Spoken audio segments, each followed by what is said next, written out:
लफ्ज अल्लाह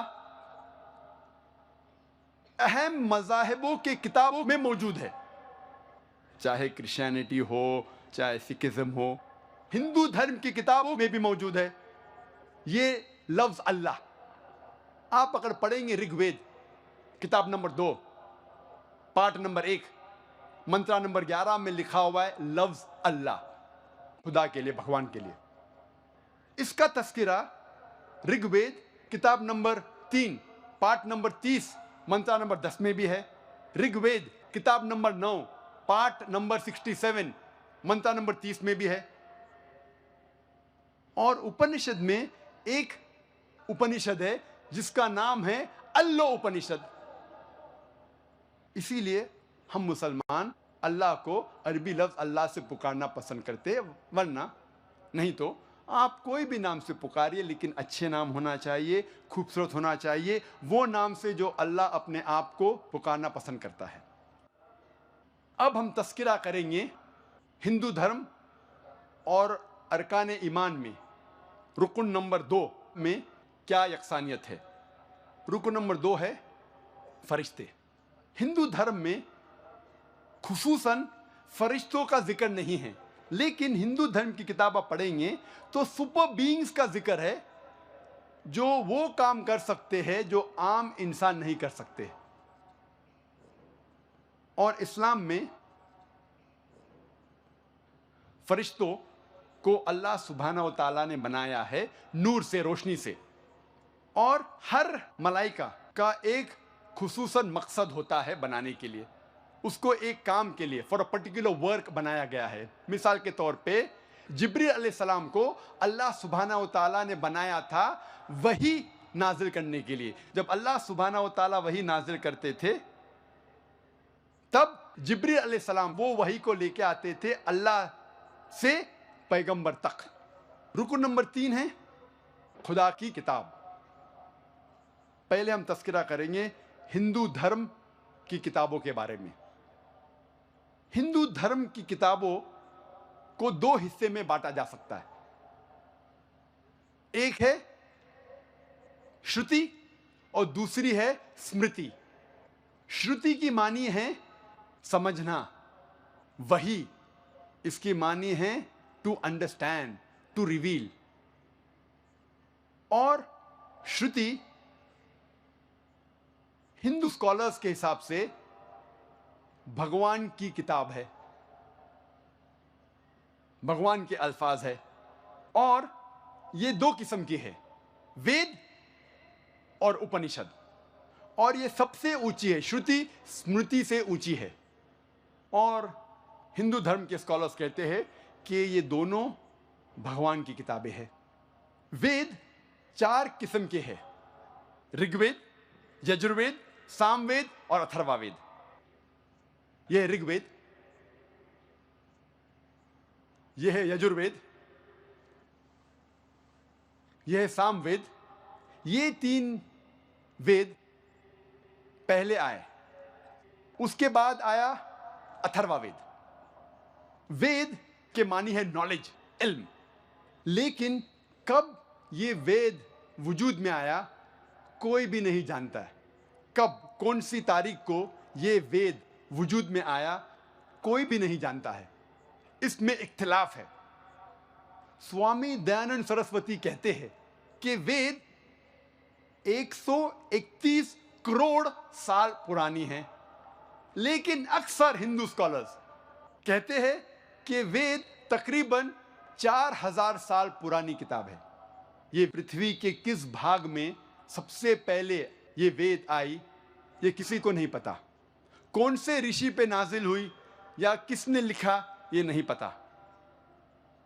कब, कहां, कौन सी तारीख, किस जगह नहीं पता। इसके बावजूद हिंदू इस वेद को सबसे अहम किताब मानते हैं हिंदू धर्म की, अव्वल, सबसे अहम। अगर कोई भी दूसरी किताब वेद से टकराती है तो मानना चाहिए वेद की बात। फिर दूसरे नंबर पे आती है उपनिषद। उपनिषद के मानी है उपनिषद, टू सिट डाउन नियर, नीचे बैठना, जब गुरु अपने शागिर्दों को इल्म देता है और बैठता है, उसे कहते हैं उपनिषद। उपनिषद की मानी भी है इल्म जो अंधकार को दूर करता है। उपनिषद 200 से ज्यादा है, लेकिन भारतीय तहजीब कहती है कि 108 उपनिषद है और अहम उपनिषद है 10, कोई कहता है 18। ये जो है प्रिंसिपल उपनिषद श्री राधा कृष्ण ने लिखी थी, ये कहते हैं 18 अहम उपनिषद है। उपनिषद की मानी मिलती जुलती वेदांता से। वेदांत की मानी वेद के अंत में आना। इसके बाद दूसरे किस्म की किताबों का नाम है स्मृति। स्मृति की मानी टू रिमेंबर, मेमोरी, याद रखना। स्मृति हिंदू स्कॉलर्स के हिसाब से भगवान की किताब नहीं है। स्मृति इंसानों ने लिखी है और स्मृति में लिखा हुआ है किस तरीके से ये कायनात वजूद में आई, किस तरीके से इंसान को जिंदगी बसर करना चाहिए, माशरे के रूल्स एंड रेगुलेशन वगैरह वगैरह। इसे धर्मशास्त्र भी कहते हैं। स्मृति श्रुति से नीचे है। स्मृति श्रुति के बाद आती है, श्रुति और अहम है। स्मृति में हमारे पास जब हम तहकीक करते पता लगता है, स्मृति में है पुराणास, ये पुराना, और एक अहम पुराना है जिसका नाम है भविष्य पुराना। पुराना के मानी ओल्ड, एंशिएंट, पुराना। पुराना संस्कृत और हिंदी में पुराना मतलब ओल्ड, एंशिएंट, पुराना। और पुराना में जिक्र है किस तरीके से कायनात वजूद में आए, देव और देवियों के किस्से और कहानियां वगैरह वगैरह। और महर्षि व्यास ने पुराणास को इकट्ठा किया और 18 जिल्दों में बांटा। उसके बाद आता है इतिहास। इतिहास मतलब एपिक, स्टोरी, कहानी। 2 इतिहास है, रामायण और महाभारत। रामायण में जिक्र है श्री राम की कहानी, और आम हिंदुस्तानी, हर हिंदू जानता है रामायण के बारे में, तो ज्यादा जिक्र करने की जरूरत नहीं। उसके बाद इतिहास है महाभारत। महाभारत में जिक्र है कौरव और पांडव दोनों रिश्तेदारों के बीच एक जंग होती है, उसके बारे में इसमें जिक्र है। और महाभारत में जिक्र है श्री कृष्ण की आत्मकथा, उसके बारे में कहानी श्री कृष्ण की जिक्र है महाभारत में। और महाभारत का एक अहम हिस्सा, उसको कहते हैं भगवत गीता। यह है भगवत गीता, सबसे ज्यादा पढ़ी जाने वाली किताब हिंदू धर्म में भगवत गीता। इसके 18 भाग है और ये 18 पाठ जो है ये महाभारत के पाठ है। भीष्म पर्व के पाठ नंबर 25 से पाठ नंबर 42 को कहते हैं भगवत गीता। और इस भगवत गीता में श्री कृष्ण एडवाइस दे रहे हैं, सलाह दे रहे हैं, राय दे रहे हैं अर्जुन को, इसे कहते हैं भगवत गीता। उसके बाद कई स्मृति है, जैसे मनुस्मृति। यह मनुस्मृति मैं क्यों यहाँ लेके आया हूँ तो आप जानेगा, ये सब किताबें मौजूद है। और इस किताबों के कई तर्जुमे हमारे library Bombay Islamic research foundation में है। जब मैं हवाला दे रहा हूँ तो कोई ये नहीं समझना चाहिए क्या मैं कुछ भी बंडल मार रहा हूँ। किताबें मौजूद है। सारे किताब तो लेके नहीं आ सकता था मुंबई से मैं, हमारी लाइब्रेरी माशाल्लाह बहुत बड़ी है, स्टेज पे सारे किताब भी रखे तो शायद स्टेज कम पड़े। ये था मुख्तसरन हिंदू धर्म में किताबों का जिक्र। लेकिन सबसे अहम है वेद। अगर वेद से कोई किताब टकराई, हमें मानना चाहिए वेद की बात। अब हम जिक्र करेंगे मजहब इस्लाम में किताबों के बारे में। सबसे अहम किताब मजहब इस्लाम में है कुरान मजीद, कुरान शरीफ। ये अल्लाह सुब्हाना व तआला का आखिरी पैगाम है, आखिरी वही है इंसानियत के लिए, और नाजिल की गई थी आखिरी पैगंबर मोहम्मद सल्लल्लाहु अलैहि वसल्लम पर। अल्लाह ताला फरमाते सूरह रौद में सूरा नंबर 13 में आयत नंबर 38 में, ली कुल्ली अजलिन किताब, हर दौर में हमने एक किताब नाजिल की। We have sent a book in every age. आखिरी किताब नाजिल की, उसका नाम है अल कुरान।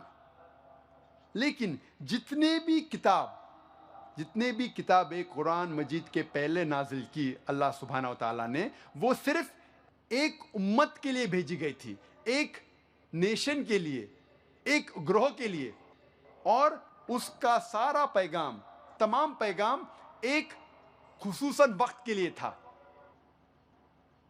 लेकिन क्योंकि कुरान मजीद अल्लाह सुब्हानहू व तआला की आखिरी किताब है, आखिरी वही है, वो सिर्फ मुसलमानों के लिए नहीं भेजी गई थी या सिर्फ अरबों के लिए नहीं भेजी गई थी। अल्लाह ताला फरमाते हैं सूरह इब्राहिम में, सूरा नंबर 14 आयत नंबर 1 में, अलिफ लाम रॉ, हमने ये किताब नाजिल की मोहम्मद सल्लल्लाहु अलैहि वसल्लम पे ताकि वो सारी इंसानियत को अंधेरे से रोशनी में ले आए, अंधेरे से रोशनी में ले आए और हिदायत दे। कई जगह इसका तस्किरा है कि कुरान मजीद सारे इंसानियत के लिए नाजिल की गई थी। सूरह इब्राहिम में सूरा नंबर 14 आयत नंबर 52 में, सूरह अल बकरा सूरा नंबर 2 आयत नंबर 185 में, सूरा नंबर 39 आयत नंबर 41 में, कई जगह आता है कि कुरान मजीद सारे इंसानियत के लिए नाजिल की गई थी। नंबर 2 पे आता है कुरान मजीद के बाद सही हदीस, जो आखिरी पैगंबर मोहम्मद सल्लल्लाहु अलैहि वसल्लम की सुन्नतें है, उनका कहना, उसे कहते हैं हदीस। जो आखिरी पैगंबर, आखिरी रसूल मोहम्मद सल्लल्लाहु अलैहि वसल्लम के बारे में किस तरीके से उन्होंने ज़िंदगी बसर की, उनका लाइफस्टाइल, उनके नरेशन, उनका कहना मौजूद है हदीस में। कुरान के बाद नंबर 2 पे आता है सही हदीस। सही हदीस कुरान की तफसीर है, कभी भी सही हदीस कुरान के खिलाफ नहीं जाएंगी। कुरान नंबर 1, उसके बाद आता है सही हदीस। अब हम तस्करा करेंगे रुकन नंबर 4 का, खुदा के पैगंबरों के बारे में। सबसे पहले जिक्र करेंगे इस्लाम में पैगंबरों के बारे में।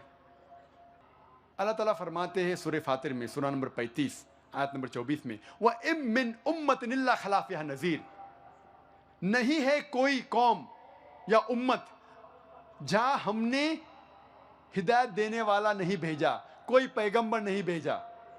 अल्लाह ताला फरमाते सूरह रौद में, सूरा नंबर 13 आयत नंबर 7 में, वलिकुल्लि कौमिन हाद, हर कौम में हमने हिदायत देने वाला भेजा। लेकिन जितने भी हिदायत देने वाले आए,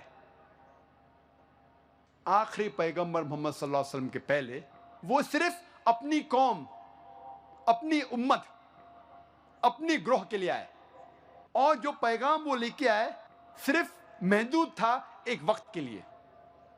लेकिन क्योंकि मोहम्मद सल्लल्लाहु अलैहि वसल्लम आखिरी पैगंबर थे, जिसका जिक्र है कुरान मजीद में सूरह अहज़ाब सूरा नंबर 33 आयत नंबर 40 में, क्योंकि वो आखिरी पैगंबर थे, आखिरी रसूल थे, आखिरी नबी थे, वो सिर्फ मुसलमानों या सिर्फ अरबों के लिए नहीं भेजे गए थे। अल्लाह ताला फरमाते सूरह अंबिया में, सूरा नंबर 21 आयत नंबर 107 में, वमा अरसलनाका इल्ला रहमतल लिल आलमीन, हमने उनको भेजा, मोहम्मद सल्लल्लाहु अलैहि वसल्लम को रहमत बना के सारे आलमों के लिए, सारे इंसानियत के लिए, सारे जहां के लिए।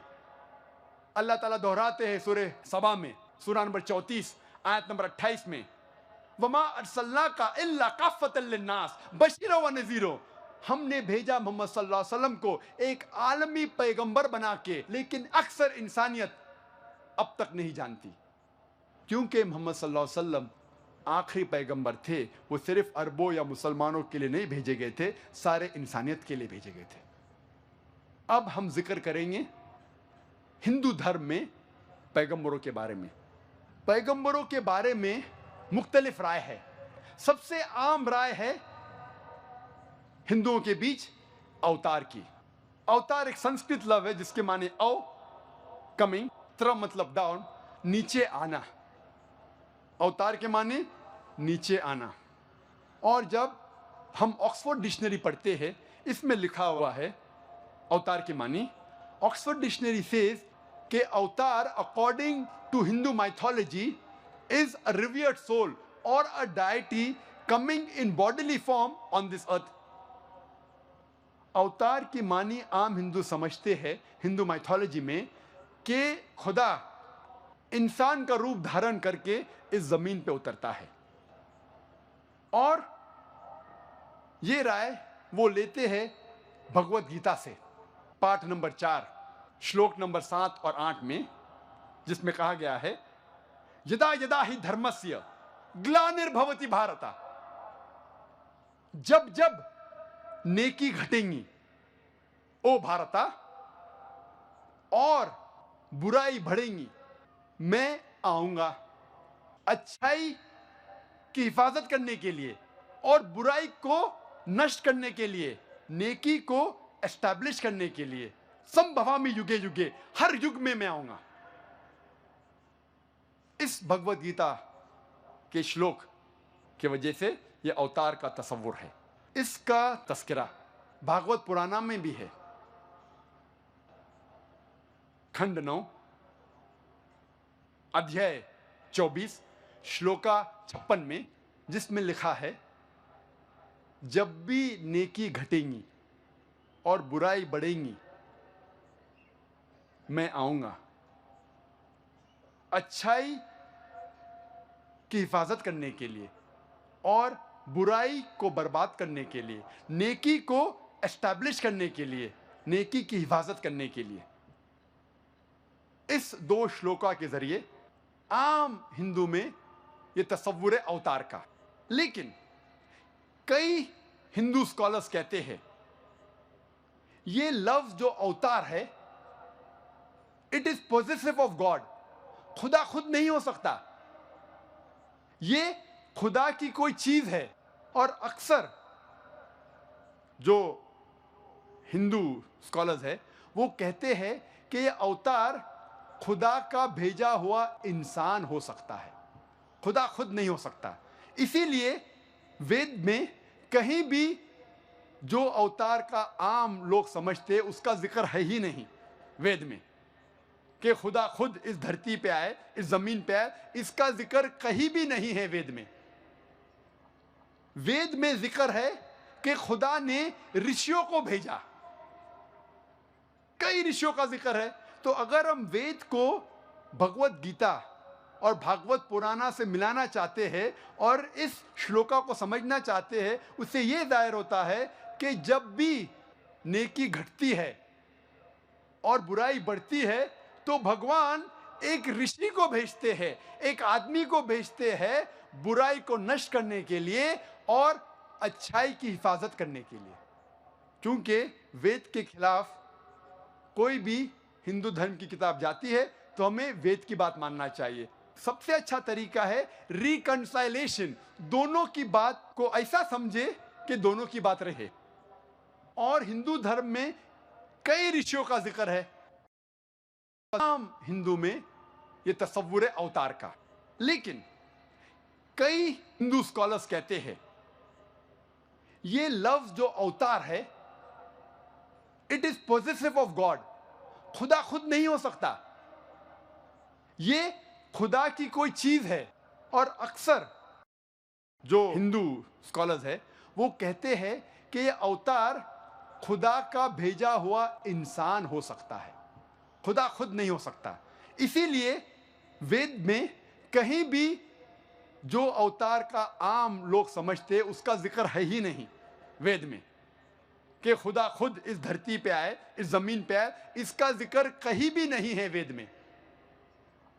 वेद में जिक्र है कि खुदा ने ऋषियों को भेजा, कई ऋषियों का जिक्र है।